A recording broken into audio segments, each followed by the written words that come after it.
स्वागत है आपका एक बार फिर से विलायत न्यूज़ पर। आइए शुरू करते हैं इस्लामिक दुनिया की अहम खबरें आप तक पहुंचाने का प्रोग्राम वर्ल्ड बुलेटिन।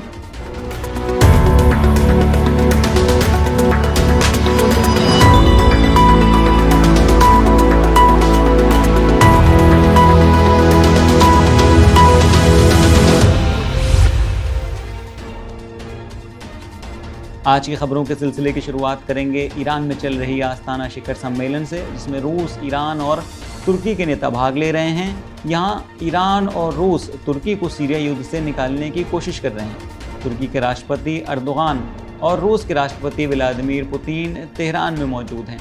अमेरिका की मशहूर मैगजीन फॉरेन पॉलिसी और वॉल स्ट्रीट जर्नल ने तेहरान में तीनों देशों के नेताओं की बैठक के बारे में रिपोर्ट देते हुए इसे खास कवरेज दी है। फॉरेन पॉलिसी ने लिखा है कि तेहरान में हो रही तीनों देशों की बैठक में ईरान और रूस तुर्की को सीरिया युद्ध के निकालने का प्रयास कर रहे हैं। फॉरेन पॉलिसी ने लिखा है कि तेहरान में हो रही तीनों देशों की बैठक में ईरान और रूस तुर्की को सीरिया युद्ध से निकालने का प्रयास कर रहे हैं। ईरान और रूस की कोशिश है कि तुर्की को उत्तरी सीरिया पर हमला करने से रोका जाए। फॉरेन पॉलिसी ने आगे लिखा है कि अमेरिकी राष्ट्रपति जो बाइडेन के मध्य पूर्व के सफ़र खत्म होने के कुछ दिनों बाद ही ईरान, रूस और तुर्की के नेता त्रिपक्षीय बैठक के लिए तेहरान में जमा हुए हैं। ईरान के राष्ट्रपति इब्राहिम रईसी और रूस के राष्ट्रपति व्लादिमीर पुतिन पूरी कोशिश कर रहे हैं कि तुर्की को सीरिया में किसी भी फौजी कार्रवाई से बाध रखें। रूस और यूक्रेन युद्ध शुरू होते ही तुर्की उत्तरी सीरिया में कुर्दों के खिलाफ विशेष सैन्य अभियान चलाने की योजना बना रहा है। इस रिपोर्ट में यह भी कहा गया है कि सीरिया के खिलाफ तुर्की की कोई भी कार्रवाई अंतर्राष्ट्रीय संकट का रूप ले लेगी। अब तक वैसे भी सीरिया संकट में लाखों लोग बेघर हो चुके हैं। वॉल स्ट्रीट जर्नल ने यह भी कहा है कि यूक्रेन युद्ध के समय ही पुतिन की ईरान यात्रा तुर्की और तेहरान के साथ अपने संबंधों को और मजबूत करने की दिशा में उठाया गया सोचा समझा कदम है। रूस यूक्रेन युद्ध के साथ ही अंतर्राष्ट्रीय स्तर पर अपने प्रभाव को दिखाने का प्रयास कर रहा है। वॉल स्ट्रीट जर्नल ने कहा कि तीनों देशों के नेताओं ने सीरिया और यूक्रेन संकट समेत काला सागर के रास्ते अनाज के निर्यात पर भी चर्चा की है। अगली खबर में बात करेंगे पिछले दिनों ईरान और रूस के बीच हुए रक्षा सौदे की, जिसमें रूस ने ईरान के ड्रोन को खरीदने की बात कही थी। इसके बाद से अब अमेरिका ने धमकी दी है कि ईरान ने रूस को हथियार दिए तो अंजाम भुगतने के लिए तैयार रहे। ईरान के साथ परमाणु समझौते में वापसी की बाइडेन प्रशासन की इच्छा को बयान करते हुए एक बार फिर ईरान मामलों में अमेरिका के विशेष अधिकारी रॉबर्ट मॉली ने कहा है कि हम ईरान के साथ हुए परमाणु समझौते में पलटने के लिए तैयार हैं।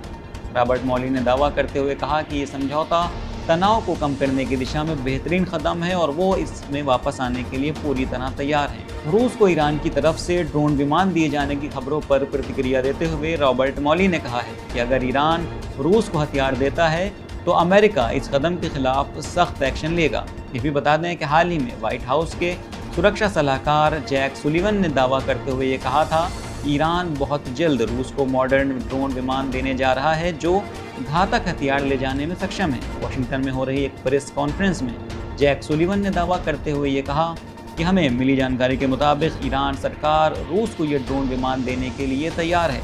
कुछ ही समय में तेहरान रूस को सैकड़ों ड्रोन विमान देने जा रहा है, जिसमें भारी हथियार ले जाने में सक्षम ड्रोन विमान भी शामिल है। अगली खबर में बात करेंगे इराक के राष्ट्रीय सुरक्षा सलाहकार के उस बयान की, जिसमें उन्होंने कहा है कि आईएसआईएस का खतरा अभी नहीं टला है और ये संगठन फिर से संगठित हो सकता है। इराक के राष्ट्रीय सुरक्षा सलाहकार कासिम अल आरजी ने मंगलवार को इराक में नेटो मिशन के कमांडर जियोवानी इनूची से मुलाकात करते हुए देश में आईएसआईएस के खतरे को लेकर चेतावनी दी है। इराक के राष्ट्रीय सुरक्षा सलाहकार कासिम अल आरजी ने चेतावनी देते हुए कहा है कि इराक में आईएसआईएस का पूरी तरह से सफाया नहीं हुआ है। यह आतंकवादी समूह फिर से अपनी जड़ें मजबूत करते हुए सर उभार सकता है और अभी भी इस आतंकी समूह के फिर से एकजुट होकर ताकतवर बनने का खतरा मौजूद है। अल बेलाग की रिपोर्ट के अनुसार कासिम अल आरजी ने जियोवानी इनूची से मुलाकात करते हुए कहा कि नेटो को अभी इराक में अपने ट्रेनिंग सेंटर के साथ साथ इराक का सहयोग जारी रखते हुए सैन्य सलाहकार की हैसियत से काम जारी रखना चाहिए। दूसरी तरफ इराक के राष्ट्रीय सुरक्षा सलाहकार कार्यालय की ओर से जारी बयान में ये कहा गया है कि कासिम अल आरजी और जियोवानी इनोची के बीच हुई मुलाकात में इराक में नेटो के काम पर चर्चा की गई। साथ ही दोनों अधिकारियों के बीच फौजी ट्रेनिंग और फौजी मामलों में सलाह के साथ इराक की सिक्योरिटी और रूस यूक्रेन युद्ध से पड़ने वाले असर पर भी बातचीत हुई। आरजी ने नेटो कमांडर जियोवानी इनोची से कहा कि रूस और यूक्रेन के बीच जारी जंग ने कई देशों को प्रभावित किया है। उन्होंने अंतर्राष्ट्रीय मुद्दों को आपसी बातचीत के माध्यम से हल करने के महत्व पर भी बात की है। उन्होंने इराक के सुरक्षा अधिकारियों के साथ नेटो के सहयोग की अहमियत को बयान करते हुए कहा कि आतंकी संगठन ISIS का खात्मा अभी पूरी तरह से नहीं हुआ है और अभी भी इस आतंकी संगठन के खतरे मौजूद हैं। जियोवानी इनोची ने कहा कि नेटो इराक सुरक्षा एजेंसियों के साथ सहयोग करने के लिए पूरी तरह तैयार है। जैसा कि पहली खबर में हमने बताया था कि ईरान में आस्ताना शिखर सम्मेलन चल रहा है और इसी शिखर सम्मेलन में भाग लेने के लिए तुर्की के राष्ट्रपति रजब तैयब एर्दोगान भी आए हुए और उनको सीरिया मामले को लेकर आयतुल्लाह खामनेई ने नसीहत की है। आयतुल्लाह खामनेई ने रजब तैयब एर्दोगान को सीरिया के खिलाफ किसी भी फौजी कार्रवाई से बाज रहने की ताकीद करते हुए कहा है कि आतंकवाद से मुकाबला ज़रूर करें, लेकिन सीरिया पर किसी भी तरह का फौजी हमला तुर्की के लिए नुकसानदेह होगा और आतंकी संगठनों के लिए फ़ायदेमंद होगा। और ये आतंकी संगठन ना तो सीमित हैं, ना ही कोई ख़ास संगठन है।